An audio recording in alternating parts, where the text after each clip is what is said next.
Жишээ өгөхөд бол та бүхэн хэрвээ фитнес бүртгүүлж аваад регистрийн дугаараа гэрээ хаягаа бичдэг. Гэхдээ нөгөө иргэн нь өөрөө сайн дураа зөвшөөрөд бичиж байгаа шүү дээ. Энэ нөхцөл байдал бол нөгөө иргэнээс асуухгүйгээр хуулиа зөрчөөд тэгээд шууд мэдээлэл хэл болгодог. Нэгэсэндээ иргэний аюулгүй байлын ч гэсэн зөрчинд ойлгож болно шүү дээ. Яг хөө цахимаар намайг бүртгэл аваад байгаа нь бол цахимжуулж сайн хэрэг. Гэхдээ бол цахимж чинь ингээд нөгөө иргэний хувийн нууцсан шууд эргэж болохгүй нэгт.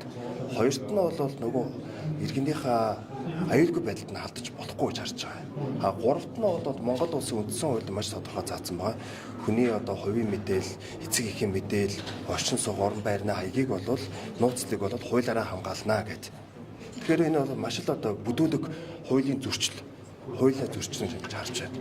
Төлбөр торгуулийн төлбөрийн шинэ зохицуулалт 1 сарын 1-ээс хойш хэрэгжээд иргэдэг бас бухимдуулж ийм Монголын ажиллахгүй байна гэдэг мэдээллүүдийг хэлж ийн л да автовер нийслэлийн хяналтын төвүүд дээр. Гэхдээ нэгэсэндээ бол ийм Монголиор бол бүгд зүйлээ зохицуулах болцоотой болцсон байгаа. Тухайн ийм Монгол нэгэсний бүх юмыг зохицуулах биш нэгэсний гейтвей явахгүй. Бусдах газраас мэдээлэл татаад тэгээд үйлчлэгээ олгож байгаа нэгс цонголт гэж харж болж байгаа байхгүй юу. Нөгөө талдаа юу гэдэг автотеврийн зохицуулах газар ч гэдэг юм торгуулалтаа холбоотой газар нь өөрөө тэр бэкэнд гэж ярьдаг л да мэрэгжлийн хэллэгээр алдаа гарсан үг үсэхгүй л дээ. Би ч гэсэн яг хоомоо бүглэж байхад бол автотеврийн өөрийнхөө навьжсан мэдээллийг юм бол харах чинь болохгүй байсан.